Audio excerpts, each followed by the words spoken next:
এই মিছা বক্তব্যৰ ভূতটো গৈ ঐক্য কৰিব পৰা নাই।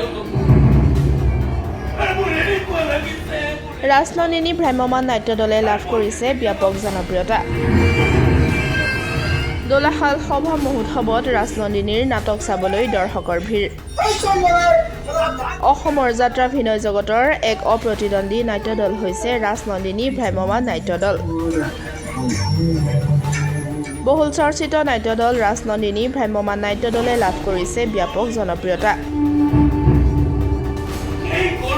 ভ্ৰাম্যমাণ নাট্য জগতত খলকনিৰ সৃষ্টি কৰা ৰাজনন্দিনী ভ্ৰাম্যমাণ নাট্য দলে বিগত 6 বছৰ ধৰি সফলতাৰ ধাৰা অক্ষুণ্ণ ৰাখি মৌলিক নাট্য সম্ভাৰেৰে আপ্লুত কৰিছে দৰ্শকক। দৌলাশালতো দেখা গ'ল দৰ্শকৰ ভিৰ। ৰাজনন্দিনী ভ্ৰাম্যমাণ নাট্য দলে লাভ কৰিছে ব্যাপক জনপ্ৰিয়তা। ৰাজনন্দিনী ভ্ৰাম্যমাণ নাট্য দল বুলিলেই সোঁত বয় সহস্ৰাধিক দৰ্শকৰ। ৰাজনন্দিনীৰ মঞ্চত নাটক চালেই চকু থৰ লাগে দৰ্শকৰ। দুৰ্দান্ত অভিনয়, উন্নত কাৰিকৰী কৌশলৰ সমাহাৰেৰে মন জয় কৰিছে সহস্ৰাধিক দৰ্শকৰ। মৌলিক নাটক, সাৱলীল অভিনয় ৰাজনন্দিনী ভ্ৰাম্যমাণ নাট্য দলৰ মূল আকৰ্ষণ। ৰাজনন্দিনীৰ জনপ্ৰিয়তাই সৃষ্টি কৰিছে খলকনিৰ। ৰাজনন্দিনী চাবলৈ দৌলাশালত দৰ্শকৰ ভিৰ।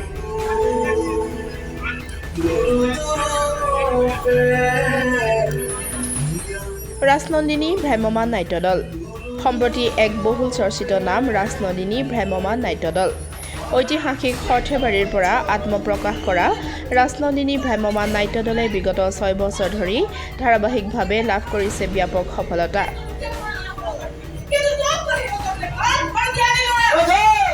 ৰাজনন্দিনী ভ্ৰাম্যমাণ নাট্য দল বুলি ক'লেই এইদৰে সোঁত বয় সহস্ৰাধিক দৰ্শকৰ।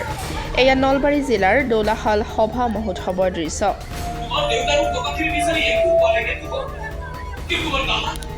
দৌলাশালত চলি থকা 62 সংখ্যক মহাপ্ৰভু শ্ৰী শ্ৰী কানাই বোলাইৰ সভা মহোৎসৱ উপলক্ষে বুধবাৰে নিশা ৰাজনন্দিনী ভ্ৰাম্যমাণ নাট্য দলে প্ৰদৰ্শন কৰে তেওঁলোকৰ এখন মঞ্চ সফল সামাজিক নাট অপদেৱতা।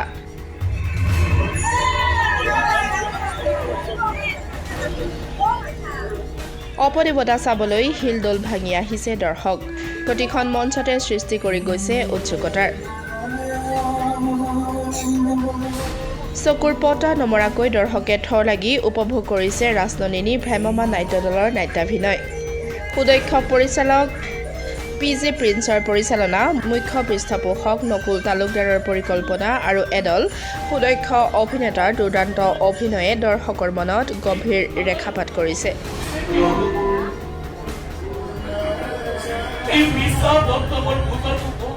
অভিনয়, সংগীত, নৃত্য, পোহৰ, কাৰিকৰী কৌশলে সকলোতে দিছে দক্ষতাৰ পৰিচয়।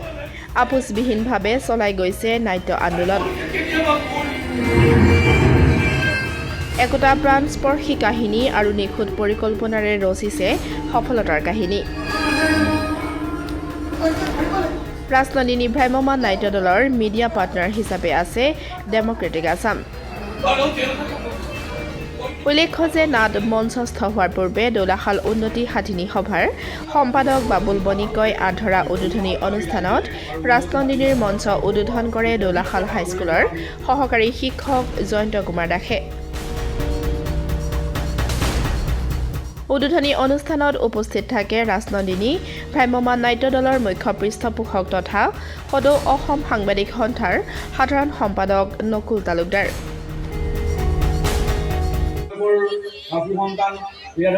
আমাৰ ৰাজনন্দিনী পৰিয়ালৰ এগৰাকী ব্যক্তি সেই কথাখনো আমাৰ সভাৰ সেৱাই সভাপতি বীৰেণ আগষ্টী অসমৰ হৈ বা আমাৰ মোৰ বন্ধু হিচাপে হওক ৰাজনন্দিনী ভ্ৰাম্যমাণ নাট্য দলত তেখেতৰ যথেষ্ট অৱদান আছে। গতিকে দৌলাশালৰ বহু মোৰ বন্ধু আছে, তেওঁলোকৰ অৱদান আছে। গতিকে মই ভাবোঁ যে এই ৰাজনন্দিনী ভ্ৰাম্যমাণ নাট্য দল অকল আমাৰ নহয়, দৌলাশালবাসী ৰাইজৰো এটা পাৰ্ট ৰাজনন্দিনী ভ্ৰাম্যমাণ নাট্য দল। আৰু আপোনালোকে আজি এই উপভোগ কৰি যিখিনি ভুল কৰি থাকে আপোনালোকে আমাক দেখুৱাই দিব। পৰৱৰ্তী সময়ত যাতে ৰাজনন্দিনী ভ্ৰাম্যমাণ নাট্য দলে আৰু ৰাইজৰ অন্তৰত সোমাব পাৰোঁ। আৰু দৌলাশাল জোলাহালৰ যে সভা মহোৎসৱ, মই এটা কথা এই চেগতে এইটো ল'ম যে কানাই বলাই সভা মহোৎসৱ আচলতে মই অসমৰ ক'তো তেনেকৈ এতিয়ালৈকে কিন্তু শুনা নাই।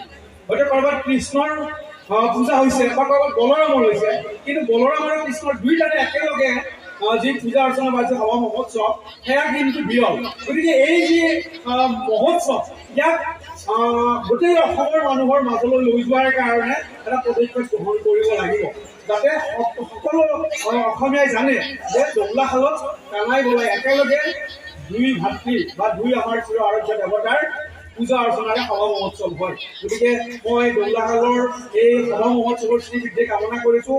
আগন্তুক দিনত যাতে এই সভা মহোৎসৱে এক বিশাল সভা মহোৎসৱলৈ ৰূপান্তৰিত হয়, সমগ্ৰ নামনি অসমৰ মানুহৰ এটা আকৰ্ষণৰ কেন্দ্ৰবিন্দু হয় এই জংলাশাল সভা মহোৎসৱ, কানাই বলাই সভা মহোৎসৱ। সেই আশা ৰাখি আপোনাসৱৰ আজিৰ এই নাটকে আপোনাসৱক মনোৰঞ্জন দিব বুলি আশা ৰাখি মই মোৰ বক্তব্য সামৰণি মাৰিছোঁ। ধন্যবাদ।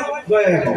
দেউলাশাল গাঁৱৰ ৰাইজ তথা এই অঞ্চলত এই সভাখনৰ সভাবৰ্ধন কৰা শুভাকাংক্ষীসকল, মই দেউলাশাল গাঁৱৰ নহ'লেও দেউলাশাল গাঁৱৰ লগত যে মোৰ এটা আত্মিক সম্পৰ্ক আছে এই সুযোগৰ দ্বাৰাই মই বুজি পাইছোঁ।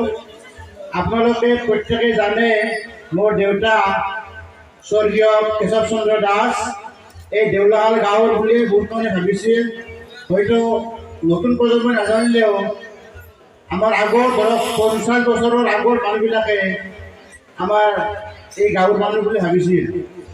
এই সুবিধাতে আপোনালোকে মোক এই নাটখন মঞ্চস্থ কৰাৰ আগতে মঞ্চ উদ্বোধক হিচাপে নিমন্ত্ৰণ কৰিবলৈ দিয়াত মই আয়োজক কমিটিক মোৰ ফালৰ পৰা কৃতজ্ঞতা জনাইছোঁ।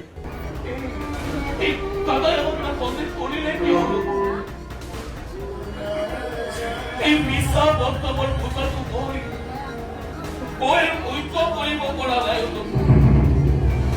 মোৰ এনেকুৱা লাগিছে, মোৰ এনেকুৱা লাগিছে মই যে কেতিয়াবা কৰিম।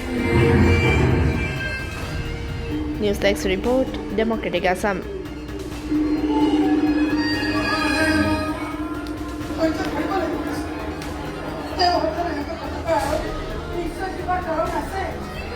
আৰু তেওঁলোকে মই কিন্তু সিদ্ধান্ত লৈ পেলাইছোঁ।